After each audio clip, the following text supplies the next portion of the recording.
Buenos días, hermanos, que el Señor les bendiga. Espero se encuentren bien donde quiera que estén. Y desde aquí unas pequeñas palabras que el Señor ha puesto en mi corazón. Pensaba en la selección, ¿sí? La selección de fútbol, la selección de béisbol. Los que somos aficionados a algún deporte, siempre estamos pendientes de la selección, de el último fichaje, de quién está reforzando, quién es el mejor arquero.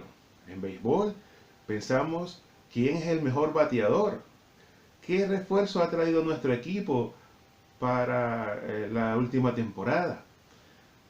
Jesús también hizo una selección. Sí, hermanos, Jesús también hizo una selección. Y les invito a que podamos estar leyendo nuestras Biblias en el Evangelio de Lucas, capítulo 6, versículo 12 al 16. Y la palabra del Señor dice así: en aquellos días él fue al monte a orar, y pasó la noche orando a Dios. Y cuando era de día, llamó a sus discípulos y escogió a 12 de ellos, a los cuales también llamó apóstoles: a Simón, a quien también llamó Pedro, a Andrés, su hermano, Jacobo y Juan, Felipe y Bartolomé, Mateo, Tomás, Jacobo, hijo de Alfeo, Simón, llamado Celote, Judas, hermano de Jacobo, y Judas Iscariote, que llegó a ser el traidor. Aunque la iglesia evidentemente no es un equipo deportivo, ni fútbol, ni de béisbol, sí que es algo más trascendental y más importante. Es la iglesia, ¿verdad? Ese cuerpo de Cristo, esa herramienta que el Señor ha usado desde años para darse a conocer a este mundo. Dios obrando con su Espíritu Santo a través de unos cuantos. Sí, esos cuantos que han aceptado el llamado del Señor. Imagínense lo importante de pasar tiempo con personas y entrenar cada día como lo hacía Jesús. Entrenar en amor, entrenar en conocimiento de la palabra, entrenar en fe, en esperanza, en buenas acciones. Qué importante la enseñanza que el Señor nos da a través de su palabra. Y el plan de Jesús era escoger a personas que pudieran dar testimonio con sus vidas y continuar su obra. Sí, continuar la obra, porque luego Él retornaría al Padre. El texto paralelo en Marcos 3:14 dice: y estableció a 12 para que estuvieran con Él, para que estuviesen con Él, y para enviarlos a predicar. El Señor escogió a esos 12. Jesús era, para Jesús era muy importante transmitir todo el mensaje a estas personas. Y era a través de esa comunión íntima con Él que se podía, que podía llegar a hacerlo. Sí, para transmitirle las cosas más importantes del reino de Dios. Y eso lo logró a través de ese plan. Este mensaje les cambiaría la vida a ellos, pero no solamente a esos primeros discípulos, sino a muchas generaciones. Yo estoy seguro de que ellos no imaginarían la trascendencia tan grande que tendría aquel ministerio, aquel llamado. Era una tremenda consecuencia. Sí, tú y yo somos producto de aquel llamado.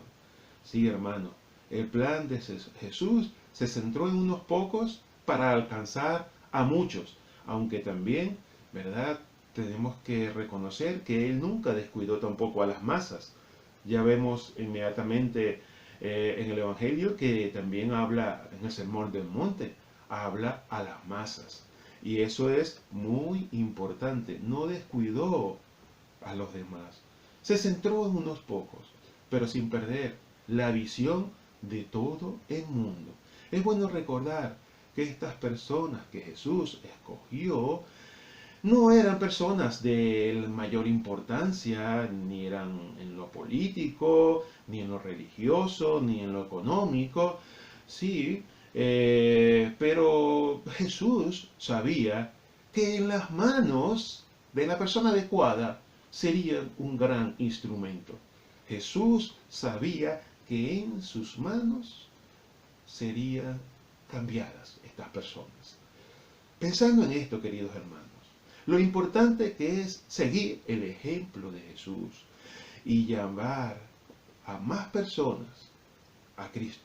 Llamar a personas, seguir ese ejemplo, para que más personas puedan conocerle, para que más personas puedan cambiar sus vidas, así como un día la cambié yo, la cambiaste tú, porque alguien tuvo la valentía de poder compartir ese mensaje de esperanza contigo, ese mensaje de amor contigo.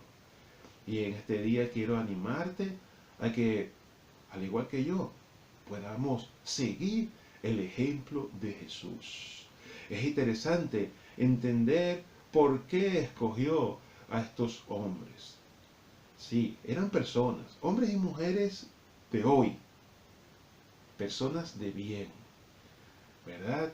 Y como acabo de decir en el texto paralelo de Marcos 3:14, él necesitaba que estuvieran con él. ¿Y de qué nos habla eso, hermano? De amistad. Él quería que estuvieran cerca para que le conocieran, para que fueran amigos, para que pudieran compartir cosas juntos. Y eso, hermanos, es un buen ejemplo también para nosotros seguir en este tiempo. Tener amigos. Sí, qué importante. Qué difícil es tener un buen amigo. Como creyentes, debemos aprender también ese sentimiento, ese deseo de Dios de tener amigos, de hacer amigos, de poder compartir con otras personas. Sí, tener esa persona que nos puede escuchar, que nos puede orientar, que no nos va a condenar, sino al contrario, nos va a orientar hacia una salida de bien, de beneficio. Sí, esta escogencia del Señor para que estuvieran con Él me hace recordar a esos grandes amigos a través de la historia, hombres y mujeres que el Señor ha puesto en mi vida y que han sido de bendición. El Señor quería ser de bendición y te llamo en este día, te animo a que puedas también ser amigo de una persona. Sí, es maravilloso la amistad humana. Y podemos decir con humildad que Dios está interesado en tener amigos. Dios está interesado en ser amigo del hombre, en tener una relación íntima con Él. Y el Señor, tenemos que verlo como ese Padre amante. Ese Padre amante que tiene la habitación vacía, que tiene la habitación de aquel hijo que se fue, pero que está esperando su regreso. Y el Señor se alegra y se gozará como ese Padre amante, con esa habitación, esperando a su hijo que se ha perdido y está esperando recuperarlo. El Señor nos ama a nosotros, pero también ama a todo el mundo y quiere que esas personas vengan a Él. Por eso nos utiliza también a nosotros, ese Padre amante esperando la vuelta de sus hijos. Jesús sabía que su tiempo no era infinito, sino que iba a estar un tiempo entre nosotros. Por eso el Señor prepara a estas personas. Quizás en este tiempo moderno, lo correcto a lo mejor hubiese escrito un libro. Hubiese escrito un libro y así se conocen todas sus enseñanzas a otras personas de todo el mundo, como en la actualidad.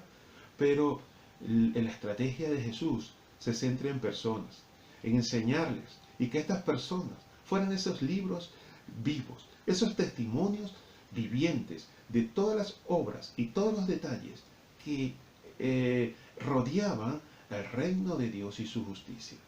De allí la importancia de tener una buena selección. Sí, estar en compañía de aquellas personas les llevaría a conocer íntimamente el mensaje del Señor. Discípulo quiere decir aprendiz. Un cristiano es una persona que pasa toda su vida, poco a poco, aprendiendo más y más de Dios, de Jesús. Y como ese aprendiz, ese discípulo, tenemos que seguir aprendiendo de Él y seguir creciendo en amor y en conocimiento de su verdad. Pero también dice aquí que Jesús escogió y les llamó apóstoles a esos discípulos que escogió. La palabra griega apóstol quiere decir, alguien a quien se envía. Se puede referir a un mensajero o a un embajador. Los apóstoles iban a ser los embajadores de Jesús al mundo. El cristiano, tú y yo, hermano o hermana que me escuchas, somos enviados. Somos esos embajadores de Cristo. No solo con sus palabras, que sí, que es bueno. No solo con sus palabras, sino con sus obras. Y con toda su vida. Toda nuestra vida debe hablar de Jesús. Y te animo a que recuerdes estas palabras.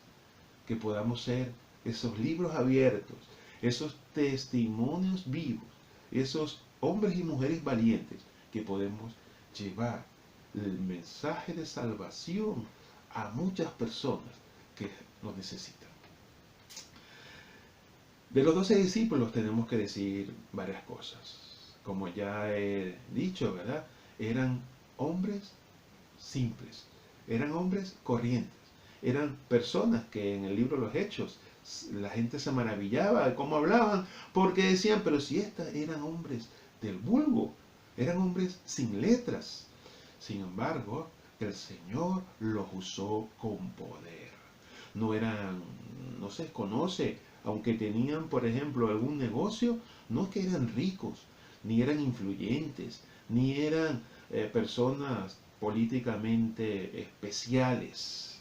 Eran personas como tú y como yo, personas corrientes, pero usadas en las manos del Señor. Sí, hermano, qué bonito. La obra de Jesús no está en las manos de los científicos, de la gente grande, hombres grandes de este mundo, sino en la gente corriente, como tú y como yo. Sí, hermanos, gente como nosotros, que hemos aceptado al Señor en nuestras vidas y que aceptamos el trabajo que Él hace en nosotros. Ese Espíritu Santo que nos redarguye, que nos corrige, que nos anima, que nos habla. Esa palabra de Dios, oh, con ese aceite fresco, sí, que nos habla y nos enseña.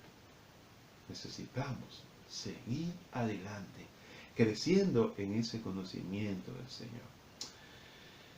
Ya para terminar, quiero animarte a ti y a mí y preguntarte, ¿has estado a tiempo? ¿Has estado tiempo con el Señor? ¿Has estado a solas con el Señor? ¿Has estado orando toda la noche al Señor, pidiéndole por alguien? ¿Desde cuándo no le hablas a una persona del Señor? ¿Desde cuándo no le muestras esa solución a la vida de personas que están sufriendo? O personas que están felices incluso, pero que les falta esa unión con Dios. Sí, hermano, ¿desde cuándo no lo hace? ¿En el último mes le hablaste a alguien de ello? ¿A quién? El plan de Dios era escoger hombres que pudieran dar ese testimonio de sus vidas y continuar la obra que Él encargó a ellos, ¿verdad? Sí, el Señor nos escogió a nosotros. Tú y yo somos parte de esa selección. Tú y yo somos parte de esa escogencia que el Señor ha hecho. Recordemos que que el Señor nos seleccionó también a nosotros y nos llama a que sigamos el ejemplo de Jesús, que seamos esos embajadores, apóstoles, enviados para llevar bendición. En este tiempo de pandemia, en este tiempo de problemas, en este tiempo de situaciones complicadas, podemos seguir siendo de bendición a otras personas, presentándoles a Jesús, el dador de la vida, el que puede cambiar nuestra realidad. Sí, hermanos, el que puede ayudarnos a levantarnos, el que puede con su Espíritu Santo hacer cosas maravillosas, inimaginables para nosotros. Sí, podemos seguir siendo de testimonio para la gloria de Dios. Que el Señor le bendiga.